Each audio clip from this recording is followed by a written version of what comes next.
Bonjour à tous les auto-entrepreneurs et bienvenue dans cette vidéo spéciale où nous allons passer en revue tous les 32 nouveautés qui vous attendent en 2024. Réforme fiscale, sociale, les nouvelles mentions, la facturation électronique, bref tout ce que vous devez savoir si vous êtes auto-entrepreneur en 2024. Alors, installez-vous confortablement, prenez des notes si nécessaire, et laissez-nous vous guider à travers cette année riche en changements pour les auto-entrepreneurs. Commençons par les évolutions fiscales en 2024. Augmentation du revenu fiscal de référence pour bénéficier du versement libératoire.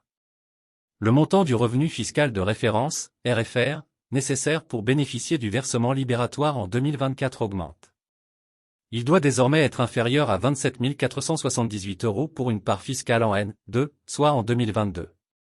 Le versement libératoire permet de payer l'impôt sur le revenu en même temps que les cotisations sociales à l'URSSAF, avec un taux variant entre 1% et 2,2% du chiffre d'affaires.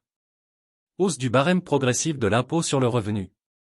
La loi de finances pour 2024 prévoit une augmentation de 4,8% du barème progressif de l'impôt sur le revenu pour faire face à l'inflation. Les taux d'imposition sont ainsi ajustés selon les tranches de revenus. Harmonisation des seuils de franchise en base de TVA.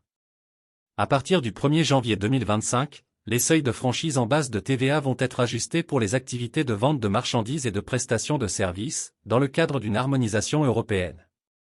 Abaissement du seuil du régime micro-BIC et réduction de l'abattement forfaitaire pour les meublés de tourisme. Un amendement, initialement inséré afin d'uniformiser la fiscalité des locations meublées de tourisme avec celle de longue durée pour freiner les locations courtes nuisibles au marché du logement, a été oublié et voté, bouleversant la donne. Pour les locations meublées non classées, le seuil du régime micro-BIC baisse à 15 000 € avec une réduction de l'abattement forfaitaire à 30% pour les recettes jusqu'à 15 000 €.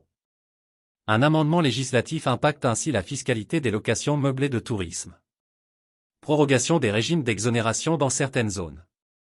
Les régimes d'exonération fiscale sont prolongés jusqu'à fin 2024 voire 2026 ou 2027 pour certaines zones spécifiques, telles que les bassins d'emploi à redynamiser ou les quartiers prioritaires de la ville.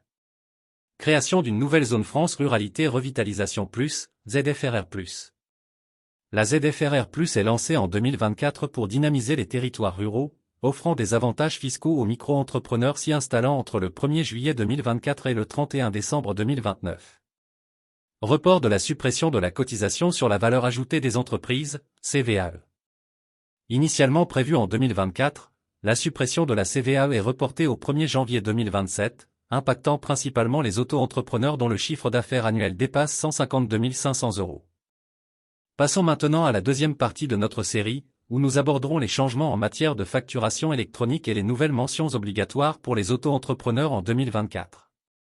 4 nouvelles mentions obligatoires sur vos factures dès le 1er juillet 2024, cela inclut le numéro SIREN ou SIRET de vos clients professionnels, l'adresse de livraison si elle diffère de l'adresse de facturation, le type d'opération, et une mention spécifique si vous optez pour le paiement de la taxe d'après les débits. Report de l'entrée en vigueur de la facturation électronique obligatoire. L'obligation de passer à la facturation électronique est reportée, donnant aux auto-entrepreneurs 2 années supplémentaires pour se conformer. Cependant, il est conseillé de se mettre à jour dès que possible pour éviter les complications. Mise en place de le reporting en complément de la facturation électronique.